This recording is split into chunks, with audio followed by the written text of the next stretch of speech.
In this video, I'm going to share my 12-step song release checklist to help you get your music out into the wider world so that more than just your mom hears it, so that you don't just send it out into a black hole, the void of the internet, and never hear anything back. For context, I've worked on dozens of releases over the last couple of months for artists, and my last release just crested 200,000 streams, mostly through meta ads, but also through some of the other steps I'm going to outline on this checklist. So I have done this, and I have watched people do it, and this is like my boiled down, condensed version of what I would recommend you do, because I get this question a lot. So with that said, here's the process. Let's get into it.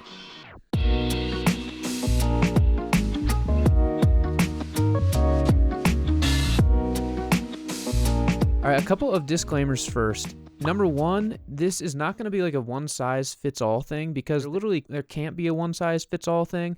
If you have a super creative marketing idea and you're going to go around to local pizza shops and get them to have your song like on a QR code as part of every pizza they give out, or if you're going to pay for a Super Bowl commercial or for an ad in Times Square, like I'm not going to put that on my song release checklist, but I'm not saying those things are bad ideas. This is going to be just a pretty standard song release checklist that could apply to almost anybody, and especially to indie artists. And then second caveat, I'm not going to get into super deep detail on each individual tactic. I mean, there's 16 of these, so if I did that for everyone, this video would be like 10 hours long. And I have a bunch of videos that kind of walk through most of these tactics somewhere on the YouTube channel. But I am going to touch just high level on what the tactics involve, and so hopefully that's helpful and just gets you thinking in the right directions. So with that said, here are the 16 steps that I would recommend you do when you release a song, chronologically ordered, starting with step 1. Finalize the master and the album art. This is stage 0 for a release. If you don't have the master, you don't have the album art, then you don't really have a release yet. So line that stuff up, make sure it's all ready to go. Step number 2, upload your song to your distributor. I'm not going to get into the whole distribution process. Personally, I use DistroKid. They make it pretty easy, but they also have a lot of annoying little upsells. Honestly, any of the major distributors will work pretty well, and I think people obsess over this too much, picking the right distributor, when really just the key is releasing music. Step 3 is get together any assets you have. This includes like artist photos, your artist bio, maybe a press release for the song, and package that together into an EPK. I have a video on this channel walking through how to make an EPK. I actually think it's less important now than it was maybe 5 years ago, but it's still a nice thing to have just to give all of the synopsis of your song on a one-page or a couple-page document. So you can send this to playlisters. They don't really care actually. You can send it to press people. You can post it on your website. It's just a nice thing to kind of sum up everything. All right, number 4, probably more important than ever, film content for your song. So again, not going to get into this in super detail, and honestly, I mean, as you can maybe tell from this video, I'm probably not the person you want to learn about social media content from, but I would say you could lip sync your song like 10 different times in a bunch of different locations. You could do a bunch of different intros to your song, like, so this song is for anybody who has struggled with a bad relationship, or this song is for anybody who just wants to have a good summer. And then you go into your song lip syncing it or performing it or whatever. You could also do live performance takes of your song, so like literally just you playing guitar or keys or singing in some spot in your house or outside. As an aside here, content outside usually does better. I think it's because people like to be outside. All right, I'm going to stop there because I am not a content expert and there are like millions of possibilities for what you can do. I would recommend though having at least 10 short form vertical videos. By short form, I just mean like under a couple minutes, and having those ready to go so that in the days and weeks after your song is out, you can be using that content in your organic social and your ad campaigns, all that sort of stuff. But it's nice to have the content all wrapped up and all put together going in. Okay, step 5, pitch your song to editorial playlists. Now, this is going to be after your song has already been distributed to the streaming platforms and it is showing as upcoming, for example, in your Spotify for Artists. Just go in and make sure you pitch your song to Spotify editorials. Honestly, you're probably not going to get placed most often, especially if you're an indie artist, but sometimes you will, and that's a huge boost, especially out of the gate. You get a lot of high volume of streams. Step number 6, I would only do this a week or 2 weeks before the song is out, is build some excitement for the song coming out on social media. Post the release date, share that it's coming. The reason I would say just do it like 1 or 2 weeks in advance is because if you do it like months in advance, everyone's going to forget by the time it actually comes out, unless you have like a really well thought out album build out. Basically, people have short memories. Social media has an even shorter memory. So don't worry about doing it way in advance, but do give people some warning that your song is going to be out on a specific date. All right, so the first 6 steps were pre-release steps, so happening like before the release date. The next steps are going to be on the release date. So Step number 7, email your list announcing that your song is out and post to social media announcing that your song is out. Basically, all of your fans in all the places, let them know, hey, the new music that I said a week or 2 weeks ago was coming is now here. Similarly, step number 8, update anywhere it is relevant the link to your new song. So if that's in your link in bio and you have like a song link to your new song, make sure it's there. If it's on your website, make sure it's there. Basically, any of the platforms you have where you link to your new songs, make sure your new song is in that spot. Step number 9, launch a meta ads campaign for your song.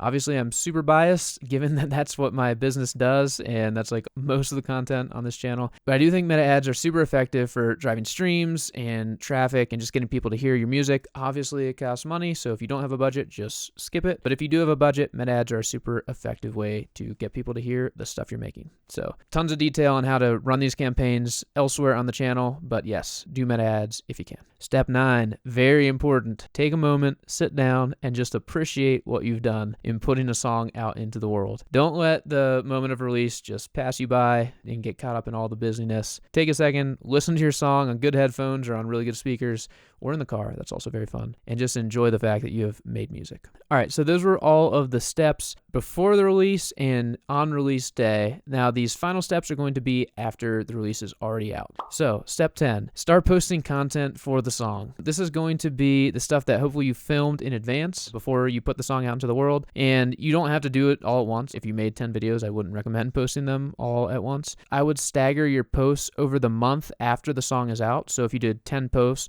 maybe you do like 2 a week, 3 a week over the next 4 weeks. But basically, you made the content. Now you want to make sure you post the content. Step 11, run a Submit Hub and or Groover campaign to get playlist placements and blog coverage. I have done videos on how to use Submit Hub. I did an interview with Dorian from Groover, so we've talked about that. But basically, there are these platforms where you can pitch your music to curators, get on playlists, and get in blogs. I would recommend you focus most of your attention on playlists because that's going to be helpful in driving up your streams and actually getting people to hear the music. Blogs are helpful in terms of getting people to hear your story, but it's mostly targeted towards your own fans. So blogs typically don't have their own audiences as much as they use artist audiences to get traffic. So like if you share a blog post on social media, your fans will hopefully see it and read it and like you more. But it's not like getting covered in a random music blog is going to get you really any audience at all. Trust me, as somebody who runs a music blog, that is definitely the case. Now, I wouldn't recommend spending too much on these platforms, and I would opt for higher targeted, better fit placements over anything else. But I think if you spend like 20 or 50 or $100 and get some coverage and get some playlist placements, solid use of a marketing budget. All right, I'm not going to lie, I kind of have lost track of how many numbers I've said, but I'm pretty sure this is number 12. Basically, engage with the engagement that you get. And there are 2 ways that this happens most commonly. One is anytime you're shared in a playlist or in a blog, share that to your socials. The easiest way to do this is probably like Instagram stories, so you're not just bombarding with posts that people don't really care about. But if you get something pretty cool, yeah, it's worth posting about. And then secondly, anytime someone comments or responds to you, respond to them and just say, thanks, or just be a person. But what you shouldn't do is just let comments stack up and not engage with them. Number 1, responding to social comments and just interacting with fans on different platforms is good for almost every algorithm on almost every platform. But number 2, it also is just a really good way to build connections with people. So if somebody takes the time to say something about your song, or if somebody DMs you, respond to them, let them know that you saw it, you appreciated it. Until you are too big to worry about something as stupid as a song release checklist like this, you should probably engage with every fan that comments on your stuff. Okay, that is the full song release checklist for 2025. Hopefully that was helpful. If you want like a digital version of this checklist, I put together one in a Google Sheet, and it even includes automatically calculated dates. So like if you put in your target release date, it'll show you where all the steps I would recommend putting into practice. So you can get that somewhere at the link below this video, and hope it's helpful. Here's wishing you good luck in putting songs out into the world in 2025, and good luck in getting people to hear the music. As always, you got this.